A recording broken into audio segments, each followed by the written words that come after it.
네, 안녕하세요. 정인경입니다. 저는 양력에서 보시면 아시겠지만 지난 20년 넘게 사실 통계학을 공부하고 있는 사람인데요. 이 데이터 사이언스라는 용어가 사실은 과거에서부터 있었지만 이게 굉장히 핫한 용어가 된 거는 한 3, 4년 전 정도부터가 아닌가, 조금 더 그 전. 그렇게 생각이 되는데, 사실 이 데이터 사이언스라는 말이 굉장히 이렇게 핫하게 되면서 저를 포함한 통계를 업으로 하시는 분들은 약간은 불편하기도 하고 조금은 거부감이 느껴지기도 했습니다. 이게 아마도 사실 통계학이라는 학문이 데이터를 가지고 사이언스를 하는 게 통계학인데, 이름만 조금 팬시하게 붙여서 우리의 영역을 침범하려고 하는 건 아닐까. 이제 약간 이런 느낌이 있지 않았을까 싶기도 한데요. 근데 사실 데이터라는 것이 최근에 사실 도처에 널린 게 데이터입니다.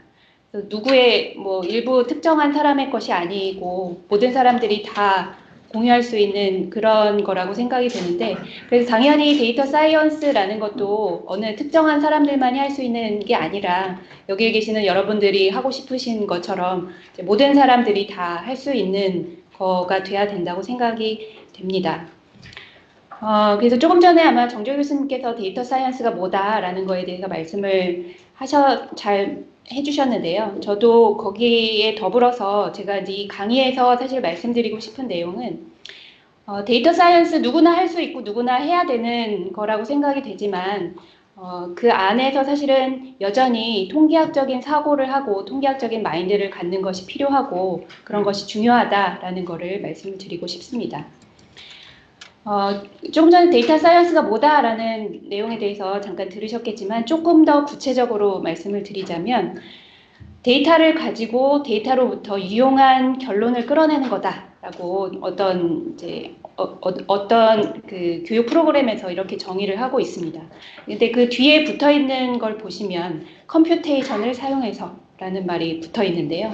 사실 전통적인 통계학에서는 컴퓨터가 이렇게 나오기 이전에는 사람들이 이제 수학적인 이론을 가지고 이제 데이터를 가지고 결론을 어떻게 이끌어낼 수 있을까라는 거에 대해서 굉장히 고민을 많이 했습니다. 근데 현재는 이 컴퓨터의 도움으로 많은 것들을 꼭 이론적인 그런 수식을 통하지 않고서도 시뮬레이션을 하거나 그런 방법으로 굉장히 유용한 정보들을 잘 끌어낼 수가 있는데요.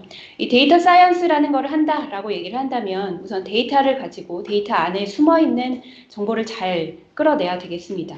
그래서 그 정보 안에 있는 데이터 안에 있는 패턴을 먼저 잘 확인을 해야 될 거고요. 그런 이제 우리가 이끌어낸 패턴들이 정말 믿을 만한 거냐라는 거를 제대로 잘 판단할 수 있어야 되겠습니다. 그런 과정에서 통계학적인 사고가 분명히 필요할 거라고 생각이 되고요. 보통 우리가 데이터 사이언스라고 얘기를 하면 이 머신러닝 기법, 여러 가지 기법들을 이용을 해서 예측하는 그런 부분을 주로 생각을 하시는데 이 모든 과정들이 다 데이터 사이언스다라고 생각을 하시면 되겠습니다. 그럼 통계학은 뭐라고 생각을 하시나요? 사실 통계학도 제가 그래서 통계학을 사람들이 뭐라고 정의를 하고 있나 몇 가지를 찾아봤었는데 미국 통계학회에서 하고 있는 거를 정의하고 있는 내용을 보시면 여기도 당연히 데이터로부터 학습을 하는 학문이다. 이런 표현이 있고요.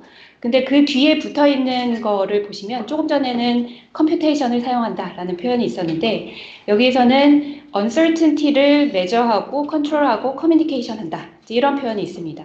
근데 이 uncertainty라는 거 이게 우리가 데이터로부터 정보를 끌어내는 과정 안에 분명히 이 불확실성이라는 게 존재한다라는 거를 잘 이해를 하시면 좋을 것 같고요. 이 존 튜키라는 유명한 통계학자분이 계신데 이분은 사실 한 50년 전 정도에 이미 데이터 어널리시스라는 거를 학문의 한 분야로 간주하자라고 말씀을 하셨던 분입니다. 그래서 사실 통계학자들은 그때부터 이미 데이터 사이언스를 통계학에서 이미 하고 있었다. 이제 이렇게 얘기를 하기도 합니다. 근데 이분이 하신 말씀은 보면 이제 통계학을 또 흔히 수학의 한 분야라고 생각하기도 하는데 그렇지 않다라고 이렇게 얘기를 하고 있고요. 또 다른 분은 여기도 이제 데이터를 가지고 데이터를 수집하고 분석하는 것을 통해서 현상에 대해서 이제 학습하는 아트다라는 표현을 쓰신 분도 있습니다. 그래서 어쨌든 뭐 통계학이나 데이터 사이언스나 데이터를 가지고 우리가 사이언스를 학문을 하는 거다라고 보시면 되는데요. 이거는 제가 지난주쯤에 12월 말쯤에 이제 이 구글 트렌드라는 데에서 데이터 사이언스, 데이터 사이언티스트, 스태티스티션이라는 걸 가지고 이제 사람들이 얼마나 관심을 가지고 있는지를 한번 해본 건데요. 이 구글 트렌드가 이전에 사실 이 구글에서 플루 트렌드라는 게 지금은 없어졌지만 있었습니다. 그래서 그 빅데이터를 활용해서 그 플루가 언제 유행을 할 건지 예측하는 이제 그런 내용이 과거에 있었는데요. 그 빅데이터를 활용한 연구의 이그젬플로 가장 많이 등장하는 것 중에 하나인데, 그래서 그 내용은 사실 굉장히 유명한 저널에 실리기도 했었습니다. 그 이후에 조금 잘 맞지 않는다라고 해서 없어진 것 같긴 한데, 어쨌든 이걸 보시면 여기 노란색이 스태티스티션이라는 걸로 검색된 결과들이고요. 여기 빨간색이 데이터 사이언티스트, 그리고 파란색이 데이터 사이언스입니다. 그래서 보시면 통계학은 그냥 그런가라는 생각이 들기도 하고, 그래서 정말 뭐 추세가 이런 건가라는 생각이 들기도 하지만 제가 드리고 싶은 말씀은 여전히 통계학적인 사고를 하는 게 굉장히 중요하다라는 것을 말씀을 드리고 싶습니다. 조금 전에 그 통계학이 아트다라는 표현을 쓰신 분이 이제 더 추가적으로 말씀을 하신 내용이 통계학이라는 것이 데이터 사이언스의 다른 분야들과 차별화되는 것은 이 확률적인 모델링을 사용을 하는 거다. 그리고 데이터가 수집되는 그 과정 안에 숨어있는 그런 내용들을 잘 이해하는 게 중요하다라는 말을 덧붙이고 있습니다. 그래서 뭐 오늘부터 여러분들이 3일 동안 여러 가지 머신러닝 방법들을 아마 배우시게 될 건데요. 좀 기억하시면 좋을 내용 중에 하나가 이런 뭐 굉장히 팬시한 방법들을 많이 배우시게 될 텐데, 이런 방법들을 이용을 해서 결과를 얻었다고 해서 그게 반드시 맞다는 건 아닙니다. 그거를 꼭 기억을 하시면 좋겠고요. 그래서 데이터 분석한 결과가 이게 반드시 정답은 아니기 때문에 더 좋은 어떤 해결책이 있을 거다라는 그런 생각을 꼭 가지고 계셨으면 좋겠습니다. 그래서 우리가 데이터 사이언스를 한다라고 얘기를 한다면 이런 것들을 다 할 수 있어야지만 데이터 사이언스를 한다라고 얘기를 할 수 있을 것 같습니다. 우선 사이언스를 해야 되겠죠. 그래서 사이언스라고 얘기를 하는 거는 내가 알고 싶은 내용이 뭔지에 대한 질문을 이제 만들어내야 되고, 그 질문에 대답하기 위해서 가장 최적의 데이터는 무엇이냐라는 거를 결정할 수 있는 능력이 되어 있어야 되겠습니다. 그리고 이 데이터를 분석할 수 있는 컴퓨터 프로그래밍 하는 능력도 어느 정도는 갖추어야 될 거라고 생각이 되고요. 그리고 또 중요한 것 중에 하나는 데이터가 사실 굉장히 뭐 많이 널려 있지만 이 데이터를 내가 분석할 수 있는 분석 가능한 형태로 정리하는 그런 것도 굉장히 하기 싫은 작업이지만 굉장히 중요한 부분입니다. 그리고 아까 말씀드린 것처럼 이 데이터 안에서 패턴을 제대로 잘 이제 골라내고 그 패턴이 정말 믿을 만한 거냐라는 것을 평가할 수 있는 통계학적인 사고를 갖추는 것도 필요하고요. 그리고 우리가 이제 주로 하려고 하는 그 예측하는 데 사용하게 되는 여러 가지 머신러닝 기법들도 잘 파악하고 있어야 됩니다. 그 다음에 실제로 또 이제 이 데이터 사이언스를 한다라고 한다면 다른 분야에 있는 사람들하고도 커뮤니케이션을 잘 할 수 있는 이런 여러 가지 능력들을 다 갖추어야지 데이터 사이언스를 한다라고 얘기를 할 수 있을 것 같습니다. 그래서 사실 이제 저처럼 통계를 업으로 하는 사람들도 나를 정말 데이터 사이언티스트라고 부를 수 있을 거냐라는 뭐 그런 질문들도 스스로 많이 해보게 되는데요. 누가 데이터 사이언티스트냐라는 말을 또 이렇게 표현하기도 합니다. 일반적으로 통계를 하시는 분들보다 컴퓨터 사이언스를 조금 더 많이 알고 컴퓨터 사이언스를 하시는 분들보다는 통계를 좀 더 많이 아는 사람들을 데이터 사이언티스트다라고 표현을 하기도 합니다. 네. 그래서 통계학적인 사고를 이제 좀 갖추시기를 바라는 마음에서 이제 통계학적인 내용을 조금만 담았습니다. 여기 보시면 이제 모집단, population이라는 게 있고요. 그리고 그 population으로부터 일부를 꺼내서 우리가 얻은 데이터를 우리가 샘플, 표본이라는 말로 표현을 합니다. 사실 우리가 알고 싶은 대상들 전체는 population입니다. 그렇지만 우리는 보통의 경우에 population 전체를 다 조사할 수는 없습니다. 조사하기가 굉장히 어렵습니다. 뭐 요즘 빅데이터 이런 표현도 쓰지만 빅데이터라고 해서 사실 파퓰레이션 전체를 다 포괄하지는 못하는 경우들이 대부분입니다. 그래서 어쨌든 우리는 이 파퓰레이션에 대한 거를 알고 싶은데, 그리고 파퓰레이션에 대한 거를 이제 설명하는 거를 파라미터라는 말로 표현을 합니다.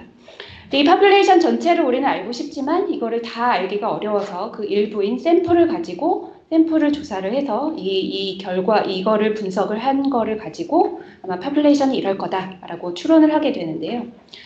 이 파퓰레이션은 사실 이 모집단으로부터 한 번 우리가 관찰하게 되는 내용입니다. 근데 사실 이 샘플이라는 거는 우리가 실제로 관찰하는 거는 딱 한 번이지만 이게 굉장히 여러 가지 샘플들이, 무수히 많은 샘플들이 존재할 수가 있습니다. 근데 우리는 어쨌든 우리가 한 번만 관찰하게 된 요거를 가지고 판단을 해야 되기 때문에 이 안에는 당연히 uncertainty라는 게 포함이 되어 있을 수밖에 없습니다. 그래서 그 uncertainty를 확률적으로 어떻게 표현할 수 있을 거냐라는 거를 나타내는 거를 우리가 sampling distribution, 표본 분포라는 말로 표현을 하기도 합니다. 그래서 이런 이제 과정을 이제 하는 것이 통계적인 추론이라고 생각을 하시면 될 건데요. 통계적인 추론이 하는 것은 크게 추정하는 것과 검정하는 것으로 나누어서 얘기를 합니다. 추정하는 거는 파라미터 값을 어떤 값이다라고 이제 추측하는 거를 얘기를 하고요. 그걸 어떤 하나의 값으로 추측을 하기도 하고 어떤 구간으로 uncertainty를 포함해서 구간을 가지고 표현을 하기도 합니다. 그 다음에 가설 검정을 한다라는 얘기는 내가 어떤 의사 결정을 할 때 이쪽으로 판단을 할 건지 저쪽으로 판단을 할 건지 이제 이런 의사 결정을 하는 과정을 가설 검정이라고 생각을 하시면 될 것 같습니다. 간단한 이그젬플 하나를 말씀드리면 조금 더 이해하는 데 도움이 되실 것 같아요. 그래서 나는 예를 들어서 알고 싶은 내용이, 예를 들면 흡연을 하면 흡연하는 사람들은 평균 혈압이 보통 사람들보다 더 높으냐라는 걸 알고 싶다고 칩시다. 그래서 이러한 거를 가장 정확히 알 수 있는 방법은 뭘까요? 흡연하는 사람들 전체의 혈압을 다 조사를 해서 그 사람들의 평균 혈압을 구해보면은 가장 정확하겠죠. 근데 그렇게 하기가 현실적으로 어렵습니다. 그렇기 때문에 우리는 파퓰레이션 전체를 조사하지 않고 그 중에 일부인 샘플을 이제 뽑아서 그 샘플을 조사한 다음에 여기에서 얻어진 결과를 바탕으로 이제 판단을 해야 되는데요. 그래서 예를 들어서 흡연하는 사람 100명을 뽑았다고 칩시다. 100명의 샘플을 내가 가지고 있어요. 그래서 이 사람들의 이제 혈압을 조사를 해서 100명의 평균을 구해봤더니 124라는 값이 나왔다고 칩시다. 근데 일반적으로 보통 성인의 평균 혈압은 120이다 라고 알려져 있다고 칩시다. 그래서 그러면 내가 일반 사람들은 평균 혈압이 120인데 흡연을 하는 사람 샘플 100명을 조사를 해봤더니 124라는 값이 나왔어요. 그래서 이 4만큼의 차이가 났는데 이 4만큼의 차이가 과연 왜 난 걸까? 이걸 가지고 정말 흡연을 하는 사람들이 혈압이 더 높다라고 얘기를 해도 될지, 아니면 이거는 샘플을 뽑다 보니까 우연히 조금 높은 사람들이 뽑혀서 이렇게 나온 건지라는 거를 판단을 해야 되겠습니다. 그래서 이런 거를 이제 통계학적인 가설 검정에 기반을 해서 우리가 판단을 할 수가 있는데요. 그래서 가설 검정을 할 때는 기무가설, 대립가설이라는 거를 먼저 설정을 해야 되고요. 그래서 보통 내가 밝히고자 하는 내용을 대립가설 쪽에 표현한다라고 생각을 하시면 되겠습니다. 그래서 나는 흡연하는 사람들은 평균 혈압이 120과 같지 않다라는 것이 대립가설 쪽에 있고, 흡연하는 사람들도 역시 평균 혈압이 120이다라는 것이 기존에 알려져 있는 사실을 귀무가설 쪽에 쓴다라고 생각하시면 됩니다. 그래서 이거를 판단하는 과정은 귀무가설을 기각을 할 수 있을 건지 그렇지 못하는지라는 걸 가지고 최종적인 결론을 내게 됩니다. 그래서 어쨌든 지금 내가 가진 100명의 자료에서 보니까 이 사람들 100명의 평균 혈압은 124였어요. 그래서 이거를 가지고 나는 흡연을 하는 사람들은 평균 혈압이 120보다 크다라고 얘기를 할 수 있을까요? 없을까요? 4 정도 차이가 났는데 잘 모르시겠죠? 그래서 이걸 어떻게 판단을 해야 되냐라는 거를 말씀을 드릴 건데요. 여러분들이 뭐 대부분 다 아실 거라고 생각이 되는데 이제 이거를 p-value라는 걸 가지고 판단을 하는 과정을 간단하게만 말씀을 드리도록 하겠습니다. 근데 그거를 말씀드리기 이전에 먼저 이 가설 검정을 하는 데 있어서 우리는 파퓰레이션 전체를 조사하는 게 아니라 샘플을 가지고 판단을 하기 때문에 분명히 잘못된 판단을 할 가능성이 꼭 숨어 있습니다.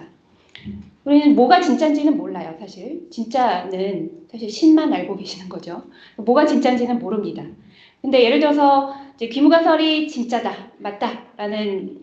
맞다라고 가정을 했을 경우에 내가 실제로 자료를 가지고 판단을 하는데 귀무가설을 기각을 못했으면 이건 굉장히 뭐 제대로 잘 판단한 겁니다. 반대로 귀무가설이 거짓인데 귀무가설을 내가 판단하기로 기각을 했으면 이것도 마찬가지로 잘한 겁니다.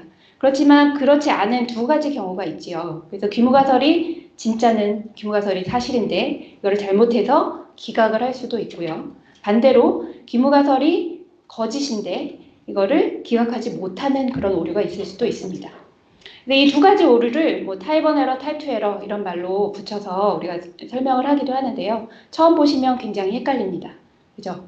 그래서 이거를 안 헷갈리시려면 제가 조금 전에 했었던 말을 한 100번쯤 반복을 하시면 안 헷갈리시게 하실 수가 있습니다. 어쨌든 타입 1 에러라는 거는 귀무가설을 잘못 기각하는 오류를 얘기를 합니다. 그래서 보통 귀무가설이 차이가 안 난다. 뭐 기존의 어떤 값이다. 이런 걸로 표현이 돼 있고 내가 밝히고자 하는 게 대립가설 쪽에 있기 때문에 귀무가설을 잘못 기각하는 거를 우리가 보통은 false positive error 이제 이런 표현을 쓰기도 합니다. 그래서 우선 가설 검정할 때 이제 이런 내용이 있다라는 거를 기억을 하시면 좋겠고요. 어쨌든 최종적으로 우리가 p-value라는 거를 이용을 해서 이제 어느 쪽 가설을 선택을 할 건지라는 거를 판단을 하게 되는데요. p-value라는 것도 사실 여기 계신 분들이 아마도 기억하시는 거는 어떤 숫자가 떠오르세요? 네, 0.05라는 수가 떠오르실 거라고 생각이 되는데요. p-value가 뭔가요? 라고 물어보면 대부분이 0.05보다 작으면 유의하고 0.05보다 크면 유의하지 않고 이렇게 기억을 하시는 분들이 많은데요. 조금 이따가도 말씀을 드리겠지만 이 p-value와 관련해서 최근에 이제 여러 가지 얘기들이 많이 있습니다. 여기서 정의를 한번 찬찬히 잘 보시면 사실 이 정의가 그렇게 귀에 쏙 들어오기 이해하기 쉬운 정의는 아닙니다. 제가 천천히 말씀을 드리자면 귀무가설이 사실이다라는 그런 가정하에서 내가 얻은 이 자료보다 더 극단적인 결과를 얻게 될 확률이라고 되어 있는데요. 잘 이해가 안 되시죠? 네, 잘 이해가 안 되는 게 맞습니다. 그래서 이게 무슨 얘기냐 하면 귀무가설이 참이다. 우리의 이그젠플에서 귀무가설이 참이다라는 얘기는 뭔가요? 귀무가설은 흡연을 하는 사람들도 평균 혈압이 120이다. 이게 귀무가설이에요. 이 귀무가설이 맞으면 내가 샘플을 100명을 뽑았을 때도 아마도 이 귀무가설이 참이면 샘플의 평균들도 120 근처에서 많이 나올 거라고 예상할 수 있어요. 그죠? 근데 실제로 샘플은 사실 내가 뽑으면 평균이 120이 나올 때도 있고 124가 나올 때도 있고 123이 나올 때도 있고 118이 나올 때도 있고 132가 나올 수도 있고 이 무수히 많은 가능성들이 존재합니다. 그렇지만 귀무가설이 진짜 맞다면 그렇게 여러 개의 샘플을 뽑았을 때 그 샘플에서 얻어지는 샘플 평균들도 아마 120 근처에서 대부분 많이 나올 거다라고 생각할 수 있습니다. 아까 보여드렸던 그 샘플링 디스트리뷰션이라는 게 그런 의미인데요. 어쨌든 이제 귀무가설이 맞으면 그 샘플에서 구하는 샘플 평균들도 역시 평균이 120이고 이제 평균이 120인 그런 정규분포를 따른다라는 사실을 아마도 여러분들이 고등학교 수학 시간에 들어보신 적이 오래전에 아마 들어보신 적이 있으실 거예요. 그래서 어쨌든 귀무가설이 맞으면 나는 아마 샘플에서도 얻는 평균들이 120 근처에서 많이 나올 거라고 예상이 됩니다. 근데 지금 내가 얻은 자료는 124라는 값으로 나왔어요. 조금 전에 p-value가 뭐라고 말씀을 드렸나요? 귀무가설이 사실이다라는 가정하에서 나올 수 있는 가능성들이 이제 이런 분포로 표현이 되는데 내가 얻은 자료는 여기에 있습니다. 그래서 이거보다 더 극단적인 쪽 어딘가요? 이쪽 부분이죠. 이쪽 한쪽만 생각한다면 또 이쪽 부분의 확률을 우리가 p-value라고 부릅니다. 그러면 이 p-value가 작다는 얘기는 무슨 얘기일까요? 만약에 124가 아니고 128이었다고 칩시다. 내가 얻은 자료에서. 그럼 p-value가 더 작아지겠죠? 이 p-value가 점점 작아진다는 얘기는 이 내가 얻은 자료는 귀무가설에서는 웬만해서는 잘 안 나오는 자료라는 얘기예요. 그래서 p-value가 점점 작으면 작을수록 나는 귀무가설을 기각할 수 있는 확실한 증거가 된다라고 판단을 할 수가 있습니다. 그래서 이 P-value라는 거는 내가 지금 가지고 있는 자료가 귀무가설하고 얼마나 이제 잘 맞지 않게 나올 수 있는 그런 자료이냐라는 거를 확률로 표현한 값이다라고 생각을 하시면 되겠습니다. 근데 이게 작으면 작을수록 귀무가설을 기각할 수 있는 증거가 되는데 이게 얼마나 작아야지 작은 거냐라는 그런 기준이 필요하지요. 그래서 여러분들이 기억하시는 0.05라는 값이 우리가 통상적으로 사용하는 유의 수준에 해당하는 값이고요. 경우에 따라서는 0.01이나 뭐 0.1 뭐 이렇게 쓸 수도 있습니다. 그래서 P-value가 그런 의미를 가지고 있는 거다라고 기억을 하시면 좋겠고요. 근데 사실 이제 이게 네이처의 2014년에 나온 논문이었는데요. 이게 사람들이 P-value를 굉장히 잘못 사용하고 있다라는 그런 식의 논문이었습니다. 그래서 P-value가 사실은 요즘 사람들이 여러분들이 기억하시는 것처럼 0.05를 기준으로 해서 이거보다 작으면 유의하고 이거보다 크면 유의하지 않고 뭐 이렇게 사용되려고 만들어졌던 건 아니다. 이제 이런 식의 논문들이 꽤 많이 있습니다. 그래서 사실 저도 이렇게 보면 분석을 하고 난 다음에 P-value가 0.049 이렇게 나오면 굉장히 기뻐하시죠. 아, 됐다. 그런데 0.053 이렇게 나오면 아, 이거 어떡하지? 어떻게 하면 0.0보다 작게 만들 수 없을까 막 고민하시고 이제 이런 것들 종종 본 적이 있는데요. P-value가 뭐다라는 거를 조금 더 이해를 하시면 그런 고민을 좀 덜 하시게 될 것 같고요. 그리고 이 P-value에 관련해서 여러분들이 이제 많이 잘못 생각하고 계시는 그런 내용들이 있는데요. 이 논문에 보시면 P-value에 관련해서 사람들이 뭐 여러 가지를 잘못 생각하고 있다라는 그런 내용들이 더 많이 자세하게 있습니다. 그래서 대표적으로 말씀을 드리자면 P-value라는 게 기무가설이 사실일 확률이다. 가 아니고요. 여기에 쓰여 있는 건 다 잘못된 말입니다. 그리고 P-value가 0.0보다 크다라는 거는 효과가 없다라는 걸 의미한다. 또 아닙니다. 그 의미가 아니고요.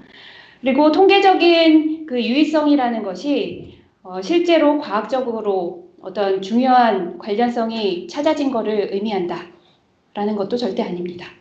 네. 그리고 통계학적인 그 유의성이 없다라는 것이 그 효과의 크기가 작다라는 걸 의미한다라는 것도 역시 아닙니다. 네, 여러분들이 혹시라도 잘못 생각하고 계신 내용이 있으면 요 논문인데요. 이 논문을 조금 더 자세히 읽어보시면 논문을 쓰실 때도 더 도움이 되실 것 같고요.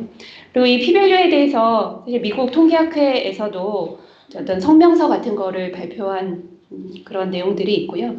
사실 저도 아주 짧게 아주 간단한 아티클을 쓴 적이 있고 그리고 이제 사람들이 너무 0.05라는 값에 이렇게 목을 매고 뭐 이런 결과를 주다 보니까 이제 어떻게 하면 0.05보다 조금만 작게 만들어서 퍼블리시하고만 이제 이런 것들이 많이 생겨서 아예 그 시그니피컨스의 기준을 좀 바꾸자. 뭐 이제 이런 식의 논문들도 굉장히 많이 있습니다.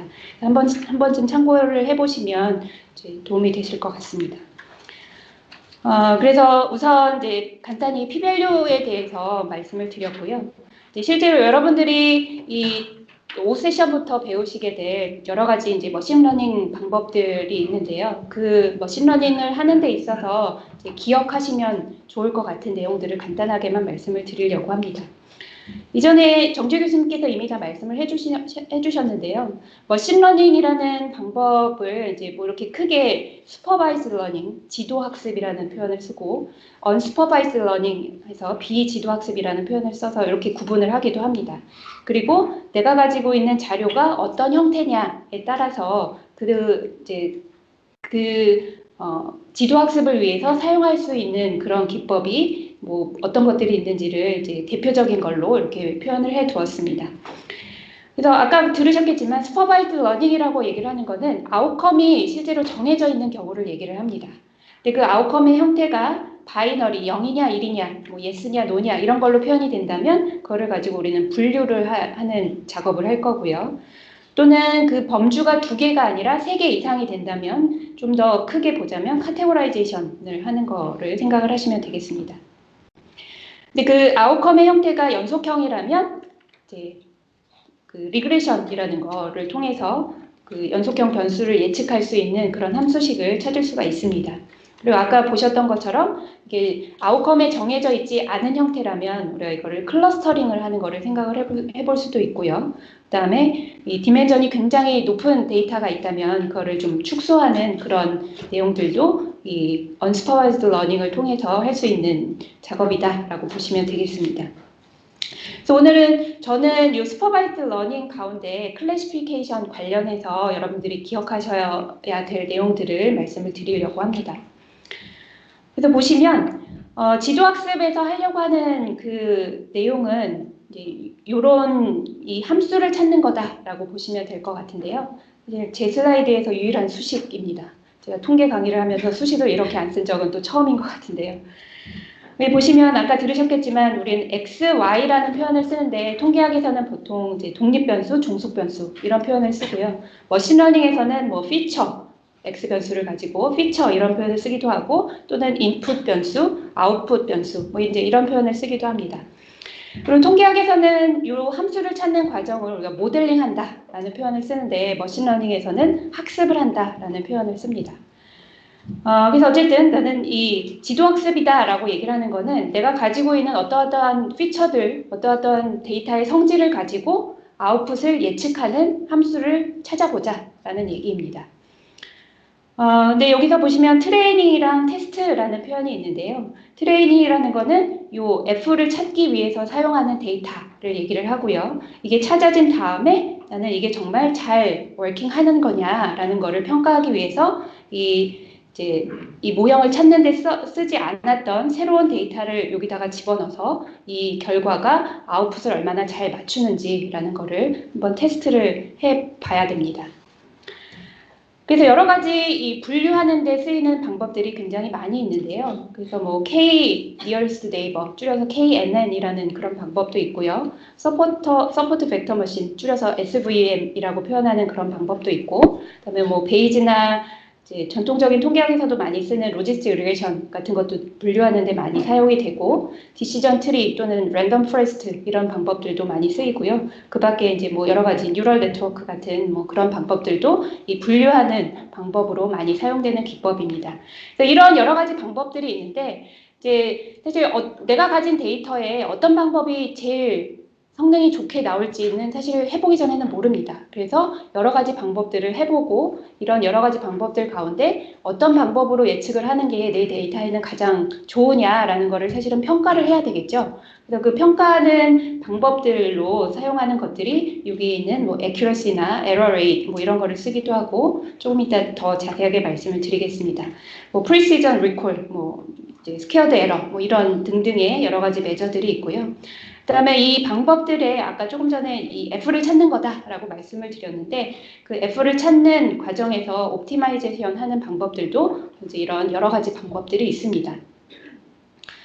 그러면 우선 간단하게 그 두 가지 아웃컴, 두 가지 클래스를 가지는 그런 경우에 이제 분류 분석을 할 때 내가 찾은 그 F가 얼마만큼의 성능을 가지고 있느냐라는 거를 어떻게 평가할 수 있는지에 대한 거를 말씀을 드리려고 합니다.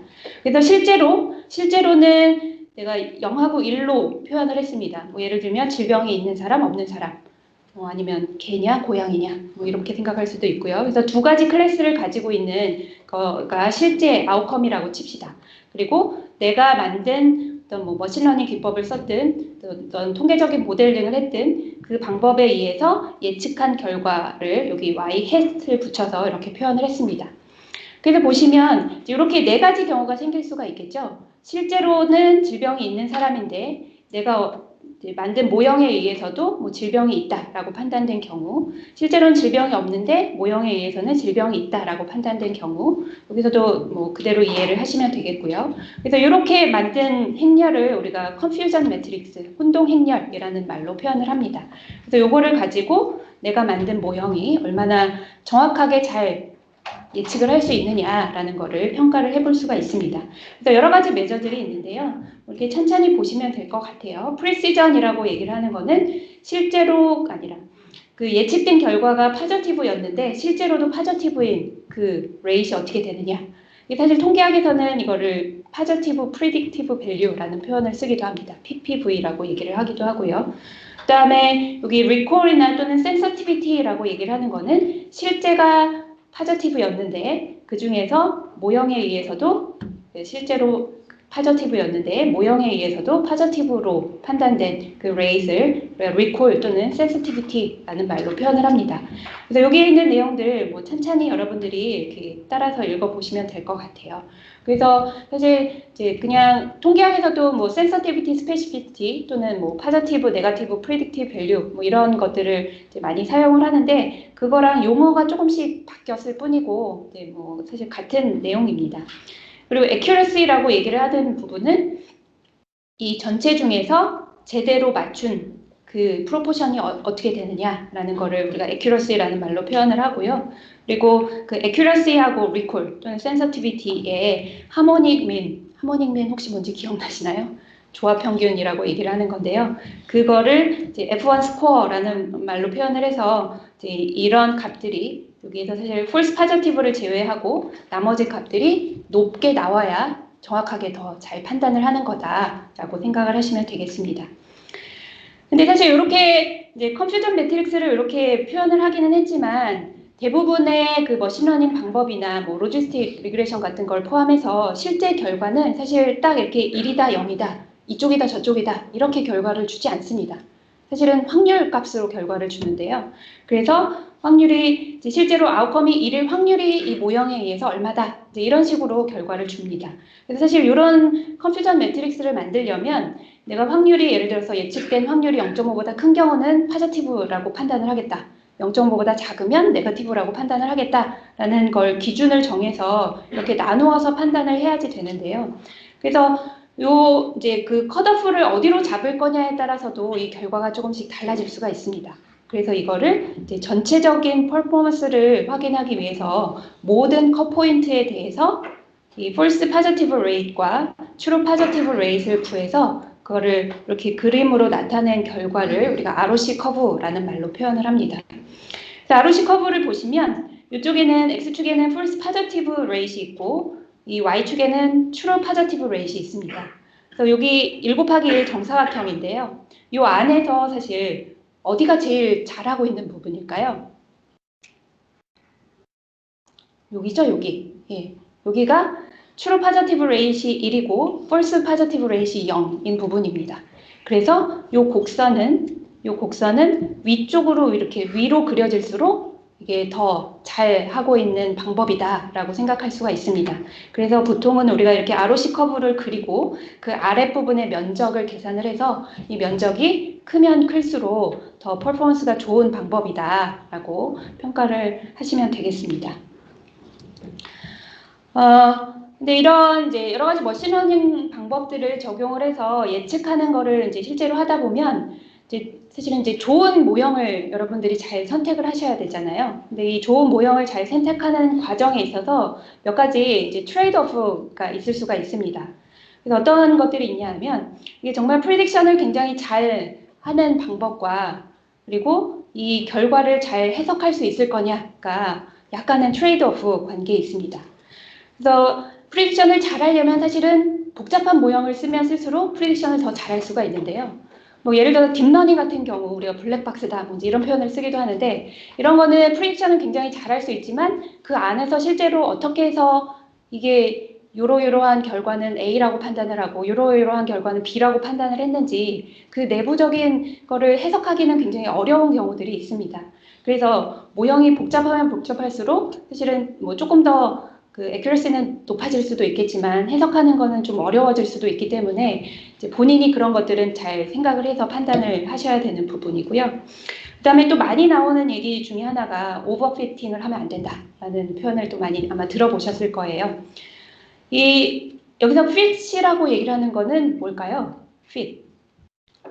우리가 옷을 입은 다음에도 아, 저 사람 핏이 참 좋다 뭐 이런 표현을 쓰기도 하는데 fit이라고 얘기를 하는 거는 이 모형이 자료에 얼마나 잘 맞느냐 그리고 옷 입은 것도 핏이 좋다 뭐 이런 표현을 쓰는 것처럼 이 모형이 자료를 얼마나 자료에 잘 맞게 됐느냐라는 거를 얘기를 하는 건데요.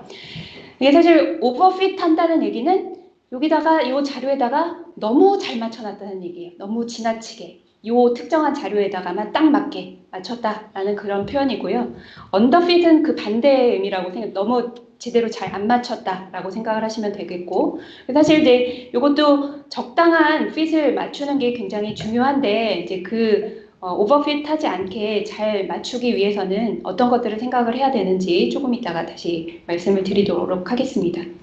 뭐 여기 팔시모니라는 거는 이제 통계에서 쓰는 모수 절약의 법칙, 뭐 이런 표현으로 쓰는 용어 중에 하나인데요. 요거는 사실 처음에 말씀드렸던 요 부분하고 조금 일맥상통하는 부분이 있습니다. 그래서 이쪽에 보시면 여러 가지 방법들을 여기 이렇게 쭉 늘어났는데 이런 것들 가운데서 사실 이쪽으로 갈수록 모형이 점점 더 복잡해진다는 얘기는 더 여러 가지를 다 이렇게 이제 적용 가능하도록 적합하게 한다라는 의미로 보시면 되겠고, 이제 그렇게 하다 보면 사실은 해석하기는 좀 더 어려워지는 그런 트레이드오프 관계에 있기 때문에 여러 가지를 실제로는 시도를 해보시고 그 가운데서 여러분들의 분석 목적에 맞는 그런 방법을 잘 선택을 하시면 되겠습니다. 그 다음에 또 그 트레이드오프 얘기를 하면서 바이어스랑 베리언스의 트레이드오프가 있다. 이제 이런 표현도 아마 들어보셨을 것 같아요. 그러면 우선 먼저 바이어스하고 베리언스가 뭔지에 대해서 먼저 간단히 말씀을 드리려고 하는데요. 여기에 이제 이 관역의 가운데를 맞추는 게 내가 하고 싶은 거다라고 칩시다. 그래서 예를 들어서 20번 정도를 했어요. 그래서 이제 이 네 가지 경우가 있을 수가 있는데 우리가 가장 아이디얼하게 바라는 경우는 요 경우겠죠, 요 경우. 그래서 요 경우는 한 20번을 했는데 20번 대부분이 다 빨간데 들어왔고, 그래서 요 빨간데를 잘 맞추는 것이 이제 그게 평균적으로 여기에 가까이 가 있는 것이 바이어스가 얼마나 커지냐 작아지냐라는 것을 의미하는 거고요. 이 맞춘 것들의 결과가 얼마나 왔다 갔다 하냐라는 것이 베리언스가 크냐 작으냐라는 걸로 표현되는 그런 내용입니다. 그래서 이쪽은 대부분의 결과가 빨간 그 동그라미 안에 다 들어와 있습니다. 그래서 바이어스도 작고 베리언스도 크지 않은 경우죠. 대부분 다 왔다 갔다 하지 않고 다 여기에 있으니까. 이 경우는 어떨까요? 이 경우는 이 점들을 평균 내면 대충 빨간데 들어오겠죠. 그래서 바이어스는 작은 편이지만 이게 너무 결과가 어떤 경우는 굉장히 잘 맞추고 어떤 경우는 막 이상한 데 가 있고, 그래서 이런 거는 베리언스가 크다라고 표현을 합니다. 요거는 어떨까요?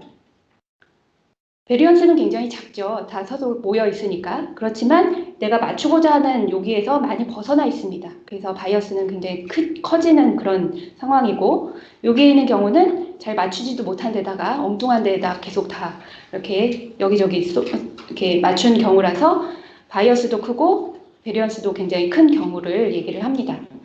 그래서 우리는 가능하면 사실은 바이어스도 적게 하고 베리언스도 적게 나오게 하는 거를 원하는데요.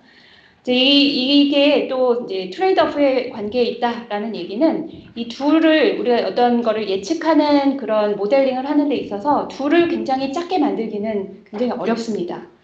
그래서 우리가 이제 사실 실제로 하고 싶은 거는 아까 잠깐 트레이딩이랑 테스트라는 거를 말씀을 드렸는데, 트레이딩은 내가 실제로 이 모형을 찾는 데 쓰는 거를 트레이닝 셋이라고 얘기를 하고, 이 트레이닝 셋에 쓰여지지 않았던 또 다른 데이터 셋을 이 내가 찾은 모형에다 넣어서 결과를 얼마나 잘 맞추는지를 평가를 하는 거를 테스트한다라고 표현을 하는데, 난 사실 이 테스트 셋에서의 에러가 작게 나오는 게 사실은 내가 원하는 결과입니다. 그죠? 근데 이 테스트 셋에서의 에러라고 얘기를 하는 거는 우리가 보통 이제 프리딕션 에러라는 말로 표현을 하기도 하는데요. 이 프리딕션 에러, 좀 더 정확하게는 이걸 제곱한 값은 사실은 그 모형들의 바이어스의 제곱하고 분산을 더한 거, 이쪽 부분은 이제 우리가 어떻게 할 수 없는 에러라서 크게 신경을 안 쓰셔도 될 거고, 어쨌든 바이어스의 제곱과 분산의 합으로 이루어진다라고 되어 있습니다. 근데 이게 보시면 아까 보셨던 것처럼 모양이 복잡할수록 이게 오차가 트레이닝에서는 점점 작아집니다. 그렇지만 이게 이제 테스트 셋에서 계산을 해보면 테스트 셋에서의 에러는 이렇게 점점 작아지다가 어느 순간부터 다시 커지는 이제 이런 현상이 발생합니다. 그래서 나는 가능하면 여기 요 테스트 셋에서의 에러가 최소가 되는 데가 어디냐라는 거를 이제 잘 찾아야 될 필요가 있습니다. 이게 사실 전통적인 통계학에서는 이제 이런 것들조차도 수식을 이용해서 많이 표현을 해서 그런 메저들로 평가를 했었는데요. 이 머신러닝을 하는 경우에는 이제 실제로 테스트 셋에서의 에러가 어떻게 될 건지를 실제로 데이터를 이제 가지고 평가를 해서 이제 나는 요 최적이 되는 그런 상태의 모형을 찾는 방법을 사용을 합니다. 간단한 이그젬플 하나만 말씀을 드릴게요. 요거는 요 두 가지 피처, 두 가지 x 변수를 가지고 요 파란색인지 주황색인지라는 거를 분류하는 그런 거를 이제 하려고 하는 자료인데요. 사실 이쪽이 처음 만들어진 이 자료는 시뮬레이션 된 자료입니다. 그리고 여기에 이렇게 점선으로 표현되어 있는 것이 그 시뮬레이션 된 자료를 베이즈 클래시파이어라는 방법으로 실제로 이렇게 구현한 그런 결과이고요. 그래서 요거를 사실은 이제 답 정답이다라고 우선은 생각을 하시면 될 것 같아요. 근데 이거를 이제 KNN이라는 방법으로 분류하는 거를 말씀을 드리려고 하는데 KNN은 굉장히 간단합니다. 그래서 예를 들어서 K를 어떤 값으로 정해야 되는데요. 예를 들어서 3 이렇게 정했다라고 한다면 여기에 내가 새로운 데이터를 여기다가 하나 새로운 데이터가 여기에 있다고 칩시다. 그러면 여기 요 점으로부터 제일 가까운 3개의 점을 선택을 하는 거예요. 그래서 여기에서 예를 들어서 제일 가까운 점이 요거 이렇게 3개가 골라졌다. 그러면 3개 중에 파란 게 2개, 주황색 하나 이렇게 있죠. 그러면 이 점은 파란색으로 나는 분류를 하겠다. 이렇게 하는 겁니다. 굉장히 간단하죠. 그래서 이제 K를 어떻게 할 건지에 따라서 결과가 많이 달라지겠죠.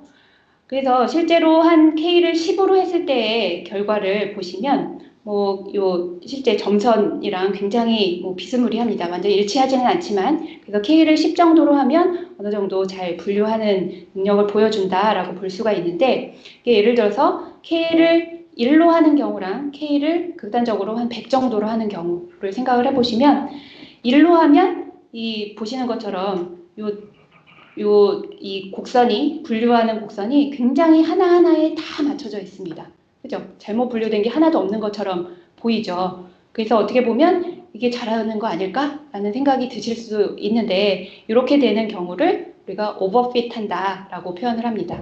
이 자료에 너무 딱 맞춰놔서 이 새로운 데이터가 들어오면 오히려 에러가 더 커질 수 있는 그런 상황이 된다라고 말씀을 드리는 거고요.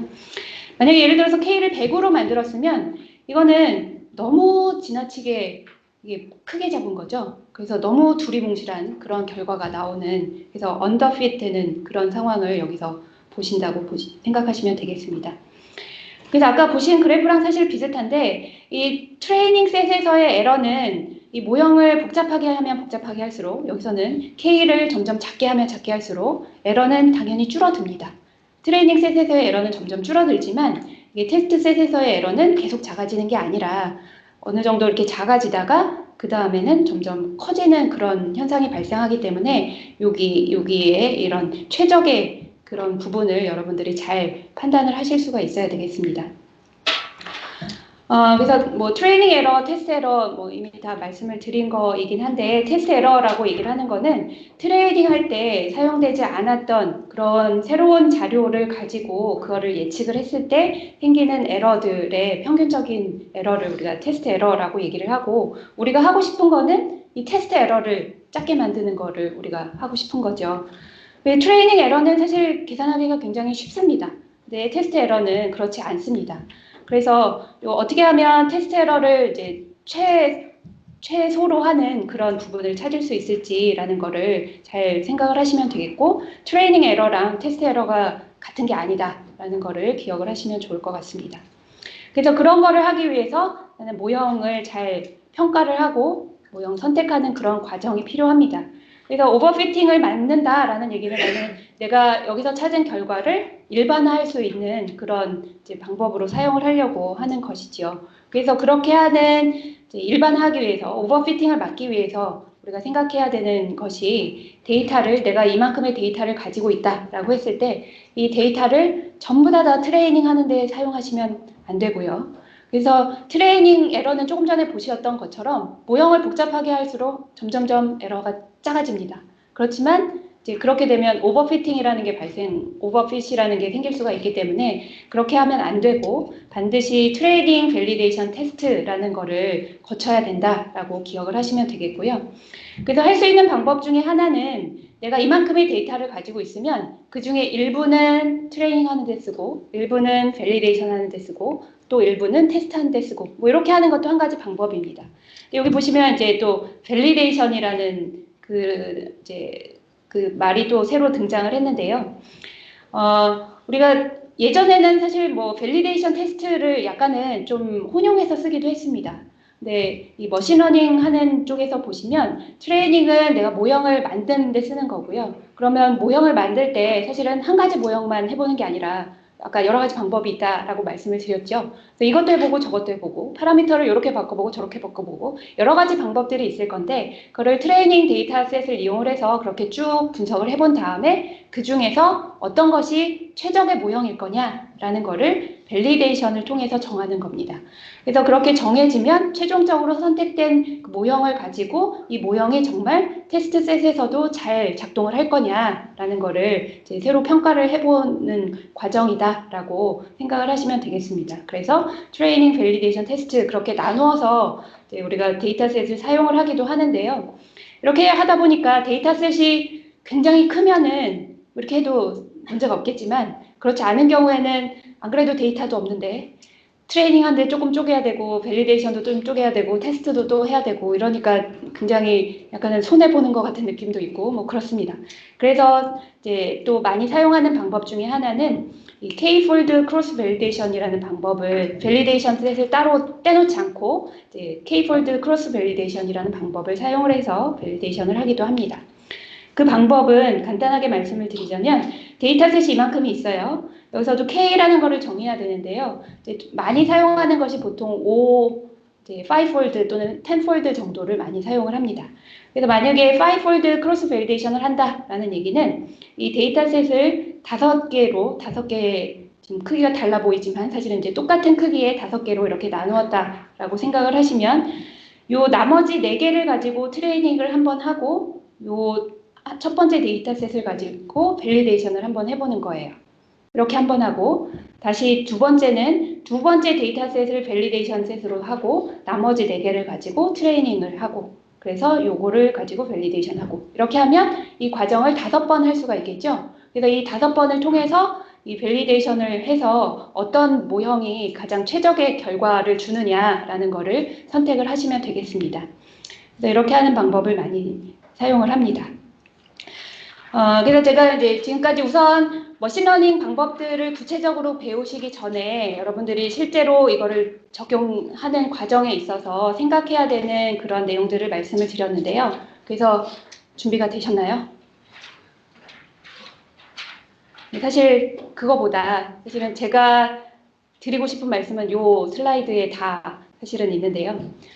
뭐 여러 가지 방법들이 많이 있고 좋은 방법들이 많이 있지만 여러분들이 데이터를 딱 손에 넣으신 다음에는 머신러닝 뭐 여러 가지 방법이 있지만 그런 방법으로 바로 들어가시면 절대로 안 되고요. 데이터에 대해서 충분히 익숙해지는 시간을 가지시는 게 굉장히 중요합니다. 그래서 내가 가진 데이터가 도대체 어떻게 생겼는지 그리고 그 크기는 얼마나 되는지, 변수는 뭐가 있는지, 변수의 종류가 어떻게 되어 있는지 뭐 이런 것들을 굉장히 세세하게 잘 파악하는 게 굉장히 중요합니다. 그래서 데이터를 잘 요약을 한번 해보실 필요가 있고요. 뭐 혹시 결측지가 있는지 꼼꼼히 살펴보셔야 되겠고요. 그리고 뭐 무작정 시각화를 해본다 뭐 이렇게 되어 있지만 정말 이렇게 사실은 또 수치로는 잘 확인이 안 되는 것들이 그림으로는 또 잘 보일 수가 있습니다. 그래서 이렇게 시각화하는 것도 해보시면 좋을 것 같고요.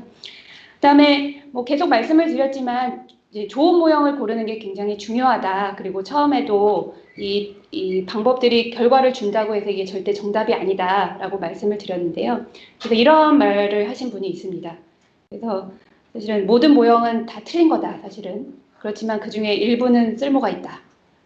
사실 정답은 없습니다. 정답은 신만이 알고 계신 거고요. 여러분들은 최적의 결과를 얻기 위해서 최적의 모형이 뭘까라는 거를 이제 잘 고르시면 되겠고요.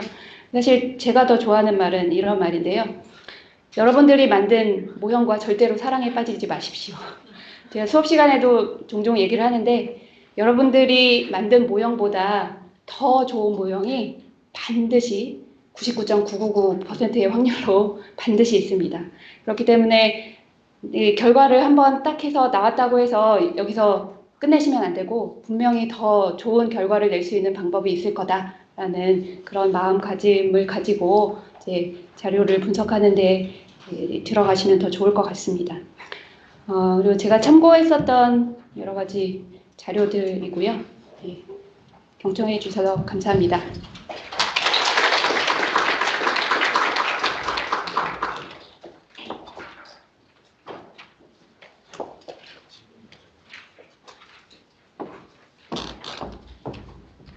혹시 질문 있으세요? 네.